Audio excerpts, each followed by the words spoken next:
Welcome to Raw Realities, everybody. I have a question, and that question is, when was the last time that you recognized that you were manifesting, that you were creating? When was the last time that happened? When we can actually recognize and pattern recognize what we're doing, then that allows us to start to realize how to manipulate what's being created. Manipulate comes from the same root as manos, which is hands, right? It's like manos in Latin is hands, and even handle. We can learn how to handle, manipulate and handle are same roots, basically meaning our hands. These are the tools that we manipulate and handle reality. And so as we start to recognize what we are manifesting, we can start to develop the skill of handling manifestation. And so think about and focus on the last thing that you know that you manifested. It literally could be the moment you're having right now. It can be something that happened this morning. It's likely something very soon if you think about it. I was typing mono when you were saying manos. All right, so you guys see that? That's an example of manifestation. Manifestation is not so much of a skill as it is a recognition. We're manifesting in every single moment. If you guys remember, we were just talking about handling, manos, manifest. It's our creator ability. That's what man is. We are here to learn the skill of handling creation. This all is here for us to create. This is all the creation of other creators. Sincronizados. Cool. That's from a different language, different country. Someone's saying this morning. Now, the great thing is, if you guys think about the last major event that maybe you had with a person, and it could be a current event that you're going through right now, which would be even greater. If you guys think about a current event that you're going through right now, it could be several people involved, but think of something that has more than you involved, because when it's just you, it's not so profound than if you can start to do the math on how a group of people could manifest the same exact situation. Manifested my husband doesn't need a transplant. There you go. So there is some sort of intention, some sort of emotional passion to have your husband free of a transplant, and I'm sure the situation happened where things changed or another solution was presented or something wild happened, which is usually what happens, and then it doesn't need to happen anymore. Are you using the word handle to mean create or tolerate? Appreciate? What do you mean?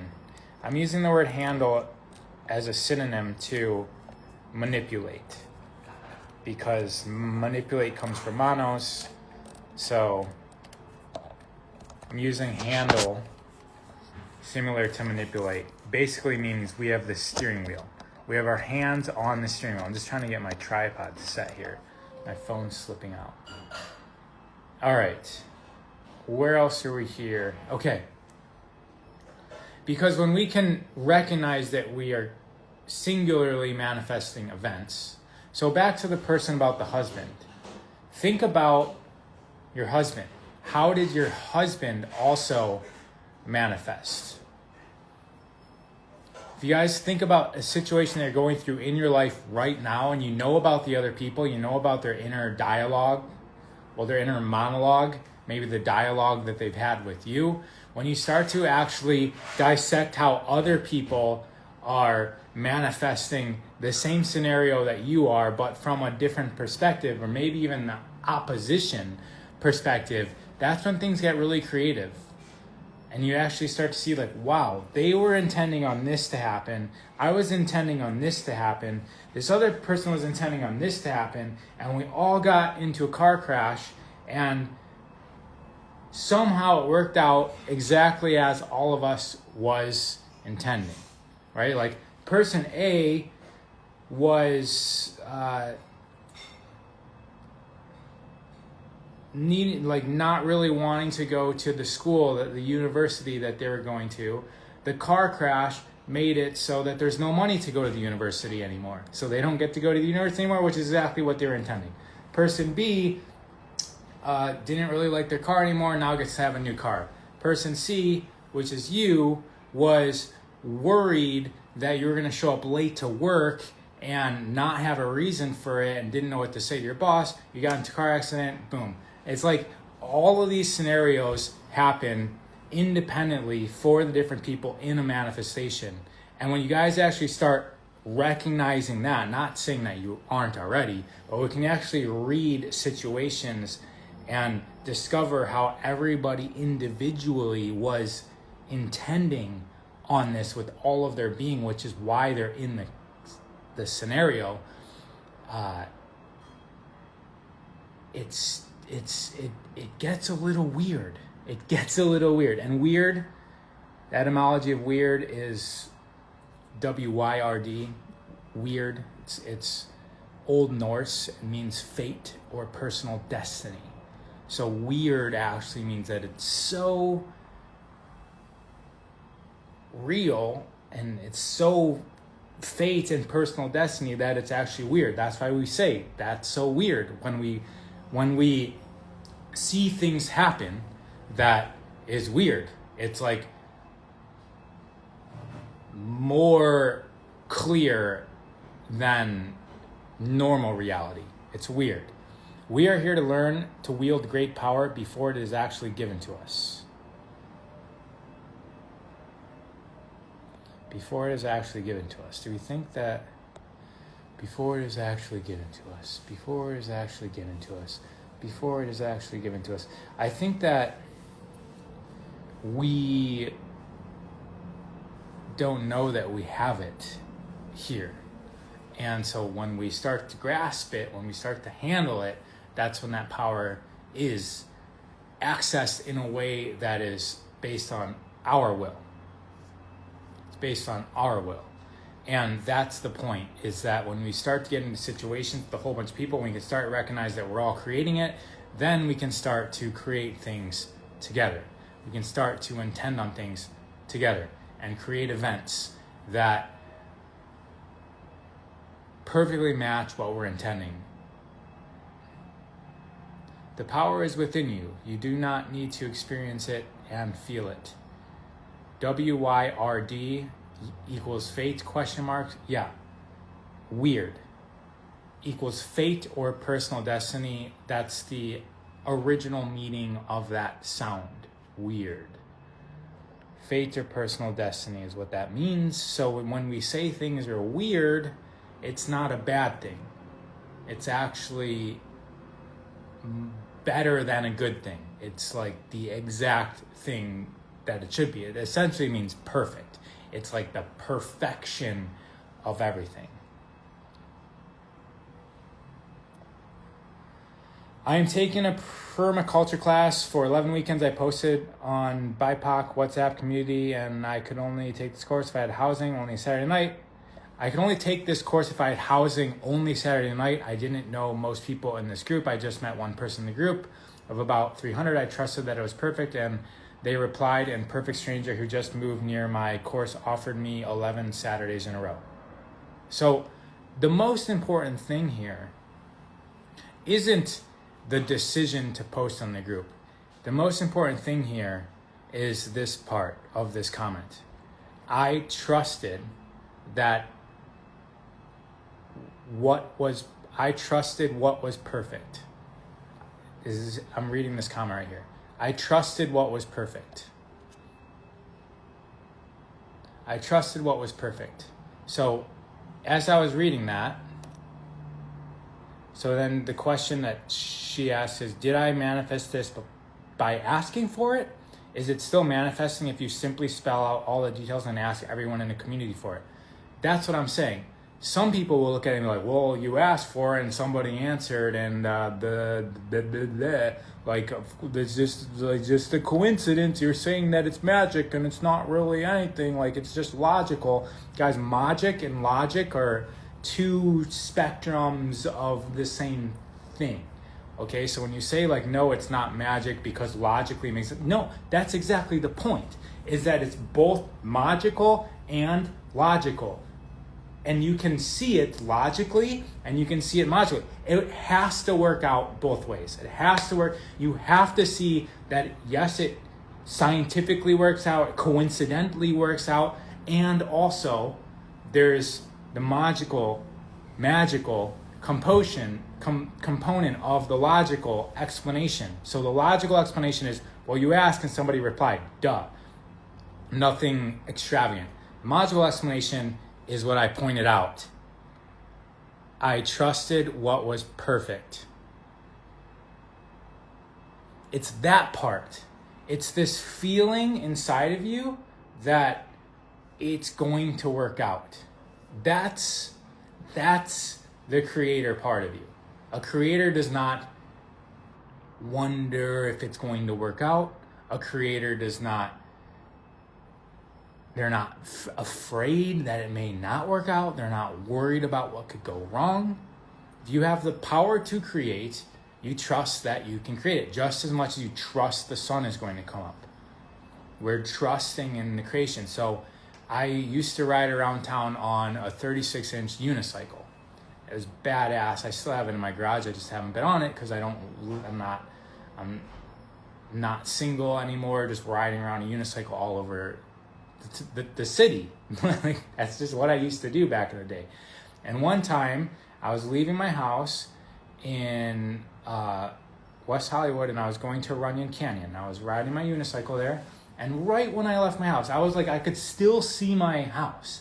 I realized that I left my unicycle lock at the house, and I had this thinking, do I need to turn around and get the lock? And immediately what came to me in that moment was just like this trust feeling that like everything's okay perfectly like in the direction that you're going. So I didn't turn around. It would have took me 2 minutes to go get my lock. And anyways, I ride 20 or so minutes to where there's like 100 people walking by the entrance of this place. Not, like, it's a good area, but like someone's gonna take a $1,300 unicycle instantly if I just leave it there, right? Bikes will get taken all the time. So I'm riding to the top of the hill. If you guys been to Runyon Canyon, you have to like go up this steep hill. I'm like riding to the top of it with the unicycle, and I'm excited. I'm like, how is this going to work out? What am I going to do with this unicycle? I'm just excited. I'm like, oh, I can't wait to see what happens here.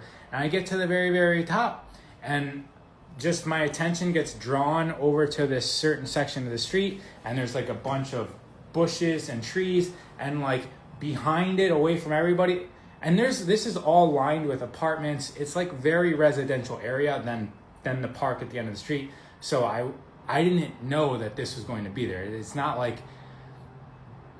hiding it wasn't even in my awareness, but behind this little shrubbery there is like a little cave, and it was like perfect place for me to put the unicycle in this cave of shrubbery, and that's what happened. So I share that story because of what Melissa Madison said, that I'm just reading some of these other magical, you are amazing, I love you so much, you model what I know in my belly. So I share that story just to let you guys know it's the feeling. It's that feeling of like trust and faith. And then if you follow that, and that's really the heart or the gut, but it's this connection that it just feels like alignment, feels like perfection. And trust that. Like, even if I would have got there and there would have been no thing, I most likely would have, like, I mean, the thing was there, so it's hard to imagine. But if I felt good about just leaving it out in the open for everybody, I would have done that as well. There was no being afraid of that. You guys see, as I was going there the whole time, I was in this sense of excitement. It's like this exciting, like I'm excited to see how this is going to work out. This happens to me also when I'm going into meetings. Like I've owned several businesses my entire life, so there's several tense meetings that like have come up, like doing partnership with people and breaking off those partnerships and like, so same sorts of feelings going into these meetings where I'm just like, I'm excited to see how this is going to work out because I have no idea how this is going to be resolved. I have no idea how this is going to be resolved, but I know that life will go on and I will go through this, and it's like a movie. And we can start looking at our life like that. It's exciting, and we won't necessarily need Netflix. The reason why Netflix is appealing to so many people is because instead of going into these situations where we're exposed and vulnerable and needing our capacity and awareness of our creation ability, we stay safe, we stay sheltered, we stay at home. And we watch the TV, the black box of other people going through dramatic, risky, glorious situations, and that fulfills us for what we're missing in our own life. And that's the function of the television. That's the function of it. Hollywood, that's like the whole thing with the TV is like comes from Hollywood. Hollywood is the type of wood that you use for a witch's wand. It comes from a holly tree. So that's what Hollywood is named after. And we talk about magic and magic. Hollywood uses our magic of the viewers, the millions of people watching what it produces, and it programs into people like a magic wand what to intend, what to create. And so the person that has control of the minds and the emotions and the actions of the people are the ones with the power. It's not the people in power that gives them self-power. Even if they have swords and shields and bombs and money, what their power truly is the people that they influence. And so the influence comes from the power comes from influencing the creators. It's like they've got us all on chain and shackled to their will, and we voluntarily give that up to them.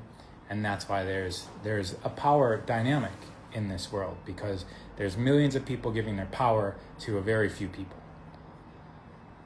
The gut feeling is divine energy guiding you on the path. Trust it. Now I'm just going to finish off that statement by saying that's why I'm on here. That's why Human Garage exists. That's why lots of people are starting to wake up either as teachers or wake up themselves and pry themselves away from the programming that we've been led to believe our entire life. Like literally led to believe. We get born into this world, into this matrix, into this structure that is normal. And then we do things that follow the programming of everybody else. And it really takes brave souls to be that outcast. For some reason, that was me my entire life. And thankfully, I stopped watching TV at 17. And I think that's what makes you the outcast. So when you unplug yourself from the program, you don't know what's regular. You don't know that riding a unicycle around town is a little bit off. It's just like what ends up being fun to you, and so you follow that. I remember one time I was driving by this van was pulling up, and he just yelled out his window like, what did he say exactly? It was hilarious. It was basically insinuating that I'm an adult, and so like what am I doing riding a unicycle like as an adult? Like this is only for kids to do. So unplug yourself from the program. Find what, like those moments of trust and faith are happening all the time. And so when you're not distracted, the TV's one thing, right? And then we have entertainment like sports. Hello, you not realize that the same purpose that sports provides is it provides the kings the same thing that the gladiator arenas provided the kings. It provides a docile population for them to influence and attain power from. And so UFC, this freaking slap sport, I don't even know what it's called, where two people just line up across from each other and slap each other in the face. This is complete modern day gladiators, complete, it's exactly what it is.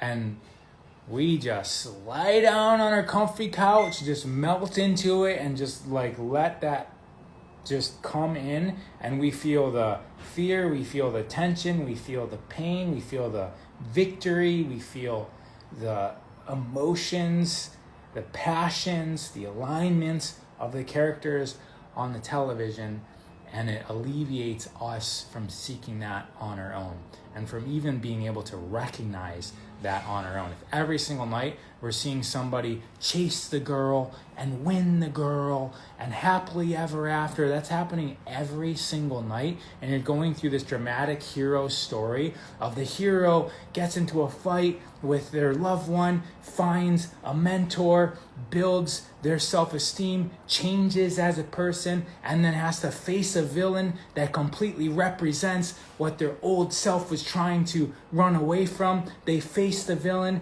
and then life goes back to normal, and they're a changed person. If we're seeing this, and some of us are watching like half-hour segment after half-hour segment 5 times a night, right? So we're doing that every single night. Do you guys think that you're actually going to recognize that mentor person when it comes into your life, when you've just been like, your neurons and endorphins and hormones are being fired constantly seeing it on television? And when that same person walks into your life, you're just gonna be like, psh, you're basic, because I see someone like you every single night on the TV. Like we lose our sensation of our own hero's journey when we're watching it over and over and over and over and over again. And that's how they keep us imprisoned.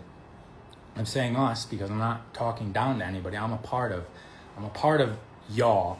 Like, it's all of us. We're being tapped into. We're being tapped into, and we're volunteering for it. And let's just take some steps back out of that. TV tells a vision via broadcast to cast that vision on people they want to see. Yes. What you say about Hollywood blew me away. Google it.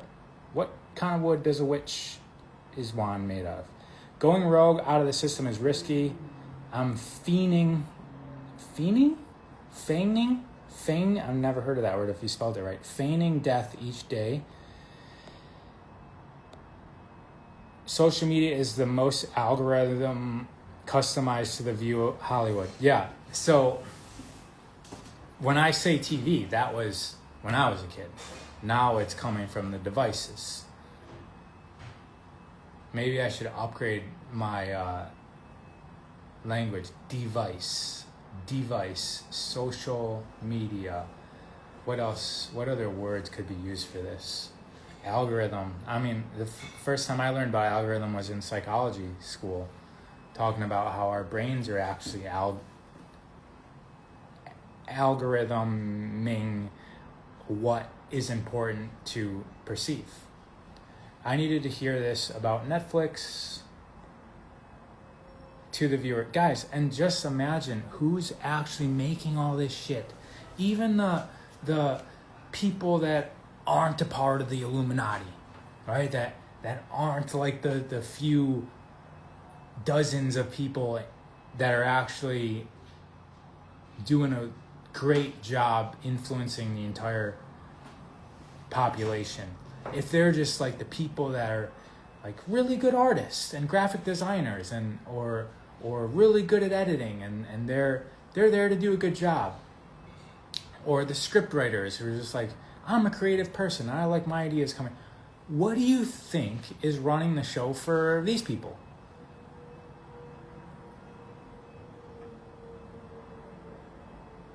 Do you think it's possible that their wounded inner child is letting ideas come out onto the canvas of your psyche when you watch these dramas unfold? Because these aspects of these people are the most valuable. There's not really shows that are just about sunshine and flowers. It's like you had sunshine and flowers and then someone took it away from you. And now you're deep, dark in a hole. And the whole thing is about struggle and finding a way out, and then you eventually get out of it. There's a climax at the end, and then hopefully happily ever after, but the happily ever after thing is not unique anymore. And so the creators, even the well-meaning people, are pulling from the shadow aspects of themselves to create. And so recognize that. And even if you are using it for entertainment, there's the argument that like, yeah, but if I don't watch TV, then I'm stressed out about all my stuff and I think about it, and that's also not bad for me. Yes. And let's be aware of what the cost of that compromise is. The entertainment is not free. The entertainment is costing you your vision. What you have inside you to project into reality is what you're trading when you're watching the devices, and that's coming into you, and it's now influencing your vision. It's basically replacing your vision. And because it's not your vision, there's no motivation, there's no passion, there's no willpower that gets attached to the things that you think about, because you're not thinking about anything anymore. Everything's being downloaded into you from the device. And it's all perfect. All of that's to say it's all perfect. We're all on our progression. We're all there. Like, we're all going through this. We're all going through this, and we're learning as we are, at the capacity that we are through this. The invitation is, what if? What if there's no screens influencing your vision? Would you be the same person? Could you imagine I stopped watching TV and like media in general at 17? And then I started getting a burning desire to move to California. Right around that same time, my family went on vacation to California when I was 17. Actually, I'm just now doing this math right now as we speak. This is the first time I thought about this. My family went to vacation 17 to California. I don't remember exactly. I could think about it. I don't remember when I was like, I'm going to stop watching this television garbage. But it might have been because I moved to the basement of my parents' house where there wasn't TV available down there. And then I just decided not to watch it. So I go to California, and then I start getting this burning desire to go to California. And it never got resolved. Like, it never got taken, it never got, the cycle of that never completed. And then I eventually moved to California with a vision of creating a gym with ropes hanging from the ceiling, big tractor tires, big open spaces, like lots of athletes, and that's exactly what I ended up creating. Now, what if I would have been satisfied? What if this craving for more would have been satisfied through the television from 17, 18, 19, 20, 21, 22, 23 when I finally moved to California. So that's 6 years of not being stimulated, hyper-stimulated, and entertained by television. My life would be completely different. I believe. Could be better. I don't know. It definitely would be different though. And so, what does your different version of life look like if you didn't grab that device or the remote? And are you willing to commit to that? All right, comment time. Ra, your use of words is very specific. Have you observed that you train your vocabulary, so to speak? As an example, do you think you trained yourself and your mouth to use the words excited versus wandering versus uncertain, and the words but versus and as a second example? But versus and is pretty well known. When you say the word but, so I just remember saying that a few minutes ago where I did a whole bunch of things and then I said, and yes, it is, yeah, this is what it was. It was talking about TV relieving your stressed out mind, and that's true. And as opposed to saying, and that's, and that's true, but they're like, if you say but, you basically delete the whole first part. When you say but, you just delete. So I really like you, but like it really means that you don't like the person. I really like you, and you see, like, even no matter what you're gonna say, I really like you, but I'm not attracted to you. It really means you didn't really like the person. I really like you, and also I'm not attracted to you. They sound different. I really like, I really like this car, but I can't afford it. I really like this car, and I don't have enough money for it now. They both can be true. The but deletes the first part. So I really like the car, and I don't have the money for it. It doesn't mean I really like to own the car and I don't have money for it. It kind of keeps the possibility alive, right? It respects the first part where the but doesn't. And then for the rest of it, yeah, it's been a lot of work. I forget. I don't even know what I'm saying, guys. When I start a sentence, I don't even know what the end of the sentence is. I've got lots of concussions from full contact sports, and I was a fighter in hockey, and I was like one of the smallest guys, but one of the toughest guys, and just a lot of head banging and BMX bike down a hill straight into a brick wall in 5th grade. And so my brain is it's like hard to make connections with things. And because of that, I really have to be effortful when I speak. And for whatever reason, my entire life, my biggest fear, this is back to the hero's journey. Hello, hero's journey that I said is just being just deleted out of people because you're watching it.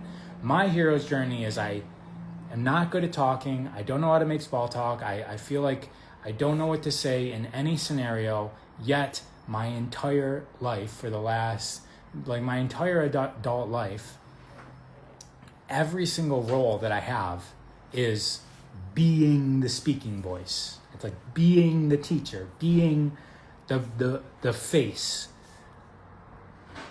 And it's interesting because it's work for me, and I have had to work a lot on how I speak, and I still am. Every single one of these, the reason why I do social media is because I have a memory issue, and if I don't say it and record it, then it just never existed.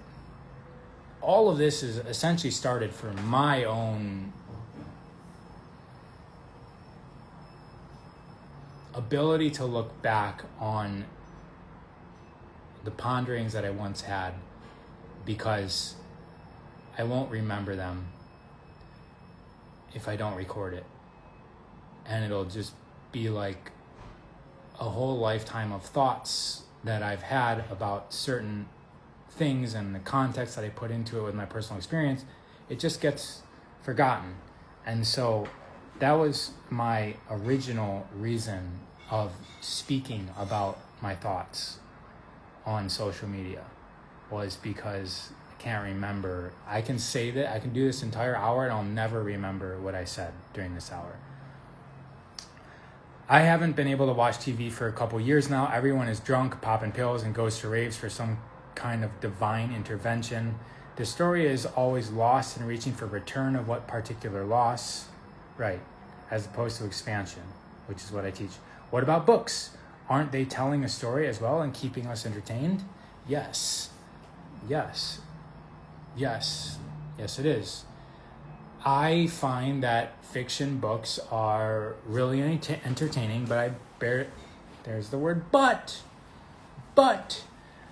I rarely read them.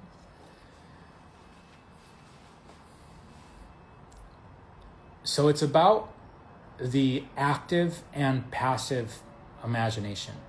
So when you're reading a book, you're reading words, and those words require you to make meaning out of them and require you to make a vision out of them, which then is going to produce this experience, right? So you're reading, the apple fell from the tree. You read that. The apple fell from the apple. You imagine an apple fell from a tree. You imagine a tree and the apple falling from the tree, right? So there's that production of active imagination that's happening when you're reading a book. Now, you watch TV, you're sitting back on the couch, super comfortable, and you no longer need to be focused. When you're reading, you actually need to be focused. There needs to be a level of focus because you're creating. When you're watching TV, not only do you not need that word, like the word doesn't have to be produced for you. It literally just apple falls from a tree, you watch it, you hear it, and then the experience just takes you in, and you're literally, that apple is falling from a tree within you. It's happening within you without any of your input. And so that's the difference, because the question is, what's the difference? The difference between reading a book or even listening to an audible and watching TV is that there's the vision and the sound is already produced for you, whereas when you're reading, you must produce the vision and the sound and all of the scenario. You know, like a picture equals 1,000 words. You must, if you're watching a movie, that's a picture, like, what is it, 24 frames per minute or 30 or 60 frames per minute or second, so you're producing 24 to 30 frames each second that are worth 1,000 words each. And when you're reading 1,000 words, you have to produce that image and that sound and everything around in your own mind. Hey, what insignia is that on your hat? It actually is just mirrored for Ra, R-A, which is my name. And Ra is short for Ronald and Ronnie, and my spiritual name is Ravi. And so that was all my names in my life, and Ra ended up being shortened version for all of those. Damn, that's why my stepdad has no motivation. All right, because he's watching TV all the time. There's no reason to do anything if you're living life through the TV. You make a great point about cost to viewing TV. Is the invitation you are making is for us, collective conscious, all of y'all, to monetize our views? I agree if you are.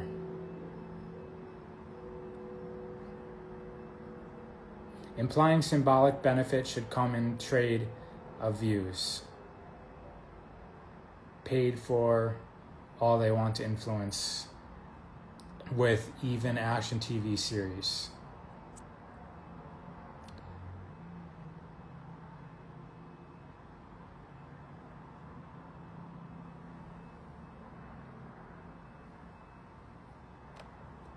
I'm not sure I get that.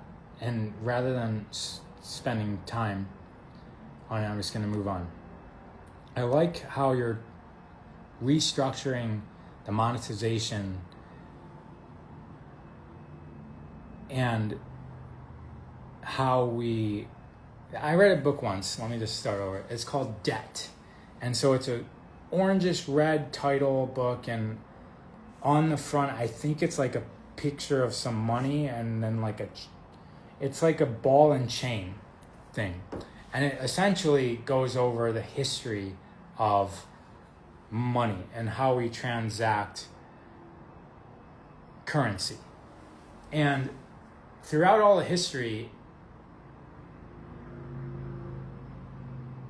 so this is another thing with reading a book. I read this entire book. Now I have my own interpretation of what it is. Whereas I would have watched a movie on this, I would have had the director's interpretation of the idea that ended up being the movie. And so when you read a book, there's more room for us to absorb it with our own perspective. Same thing happens with the movie, but it's less so because you already have the director's main influence going into what's coming into you. And then you're really just interpreting what the director interprets. So this book called Debt, if you guys would like to read a long-ass, boring book, it's about the history of currency and money and how it started off as an IOU. Like, I give you 5 apples and then you owe me back 5 apples. Well, you can only do transactions with apple farmers if you do that. So then you just say like, I give you 5 apples and you give me an IOU worth 5 apples. And then I can take this IOU worth 5 apples and I can give it to since I gave you the apples, you give me an IOU worth 5 apples, and then I give the IOU of 5 apples to the stick man so I can make fire. And so I trade my IOU for 5 apples for the firewood. And then now I get firewood. So I'm able to transact and barter. 5 apples goes to this person, he gives me an IOU. This person gets the stick. Now the stick man, which I know isn't a real thing, he goes and he can get his 5 apples. And that's kind of how money started. And then it just gets all warped. But essentially, money is always valueless nowadays. Back then, not so much. Because then everyone just starts trading the IOUs, you see. So it starts off with actual backing. And then eventually, the 5 apple IOU meets a person with 5 orange IOU. And now they're doing work and stuff just trading the IOUs, not ever getting to the physical goods. And then that's where systems can be manipulated, because then they just produce more IOUs out into the public, which is essentially what we're doing right now, which is what causes inflation, right? We've got all of this money, and then it's like, okay, let's make 10 more let's make 2 trillion more IOUs to put out into there, and everybody's IOU gets less valuable because it just keeps on getting printed more and more. And so we used to be able to, a car used to cost less than $100, and because we just keep on printing more and more and more and more, it now costs $50,000 for like a normal car. Wow, I'm happy to be here. My stepdad is addicted to TV, but I finally convinced him to start reading books. Yeah, I find that people who don't read books, they have this sort of like proud nature about it too. Like, I don't read books. And so it's a little difficult, little challenging to influence. I feel like IG is the new TV that can distract us. Yes, it is. Yes, it is. I feel like on YouTube there's a free video playlist on the book Debt. Okay. There you go. I'm pretty sure it's like an Audible, right? Like an audiobook. I read manuals.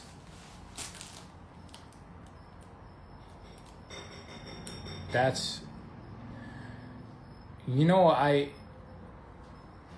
did get into the habit of is reading great books on any topic having to do with teaching things. I one time bought it. I haven't read it yet. I just realized 2 books just came to memory. One is The Little Blue Book. Forget who it's written by. Somebody in the audience right now has to know. It's written by a UCLA coach, Bill Bob, one of the great coaches. And it was a book on how to coach basketball. And there's another book on how to play tennis. And actually, Zen and the Art of Motorcycle Maintenance is another book that's it's more fiction written in there. But when you actually read books that are how to do this thing by the greatest master of masters, it doesn't matter what it is.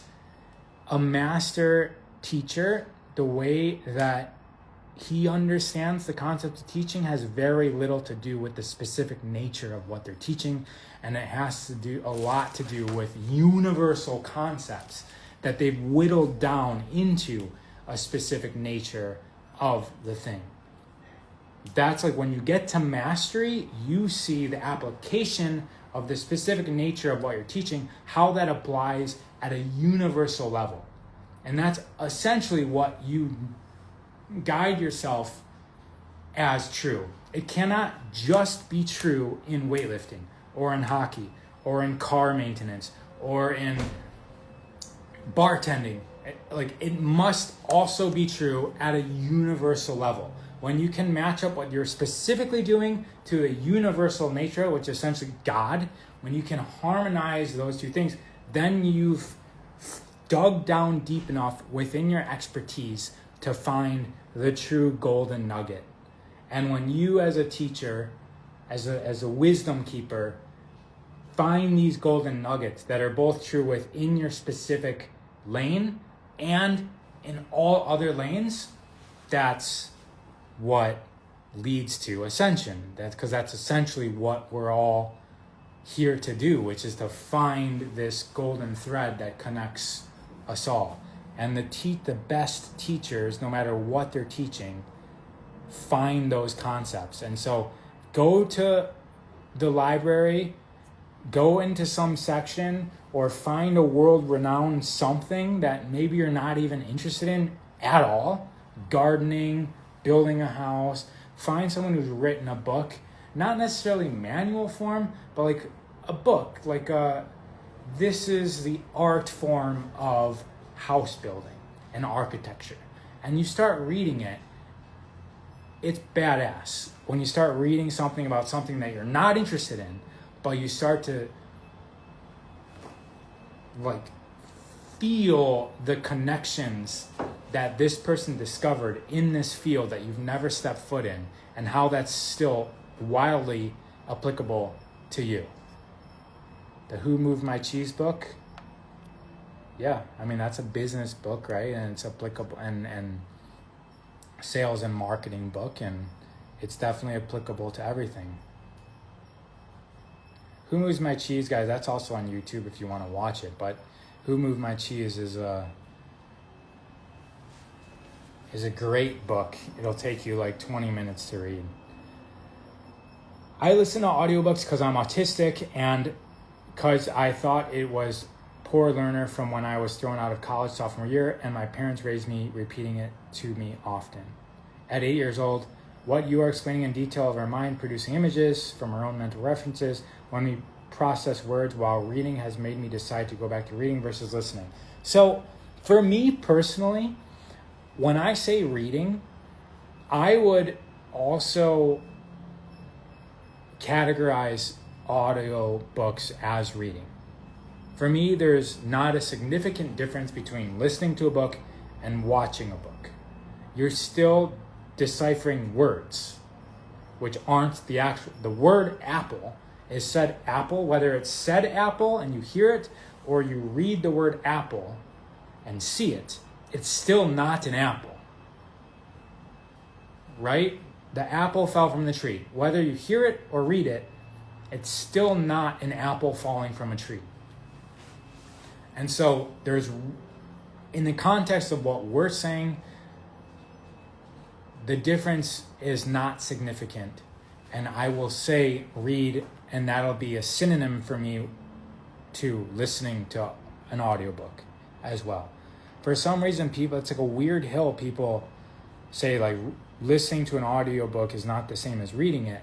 But I haven't had anybody explain or come up with any sort of idea how. I think that it comes from like school or something where like you must try hard in order for it to be valuable sort of thing, and listening is easier than reading because you can do other stuff while you're doing it. It doesn't seem that significantly different. I'm autistic too. Diagnosed 2 years ago and now 45. I came on late. I'm curious what you're saying. We got spectrum aligning. As an autistic, hearing and seeing makes the words stick and stand. ADHD too. By the way, we have a spectrum pack at Purium if you guys are interested. The owner, the formulator of our products identifies as being on the spectrum as well, and he calls it a difference as opposed to a disorder. And we've got a nonprofit having to do with autistic families and giving them retreats. And message me for more. Message me for the spectrum pack, raw_of_earth. I like listening to Jim Rohn and Peter Crone. Yeah, these people of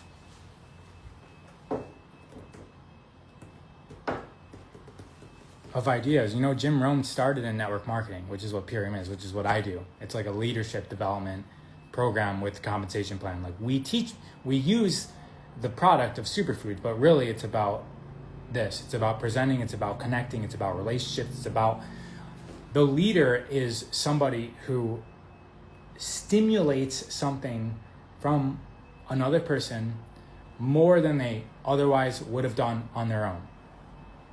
A leader is somebody who influences somebody to do more than they otherwise would have done on their own.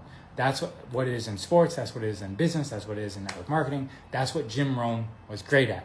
He was great at stimulating his audience to do more than they otherwise would have done on their own. And he would do it by pondering questions and just everyday scenarios of like having a job versus building a legacy, building your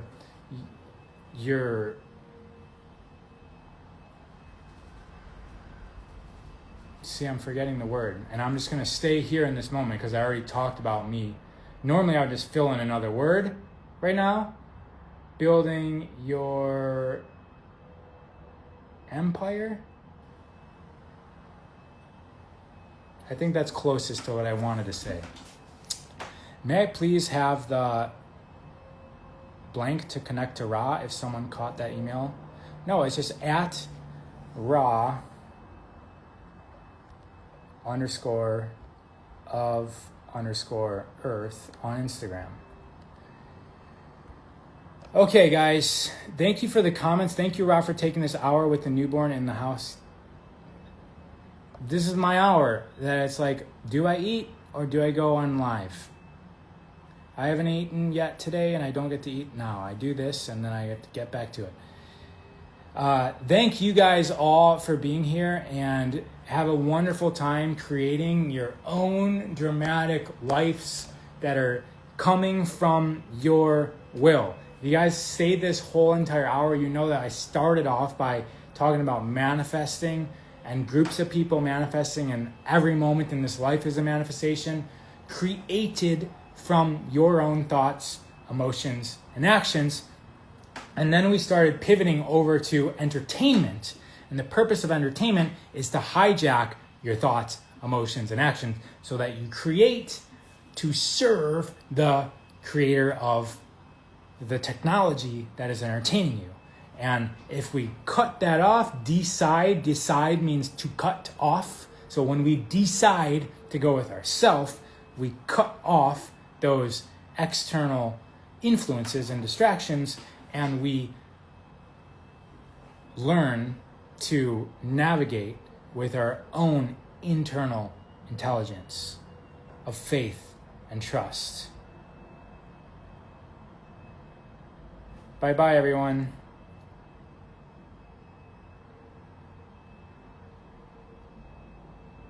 Yeah, this will be reposted on my page and the Human Garage as well.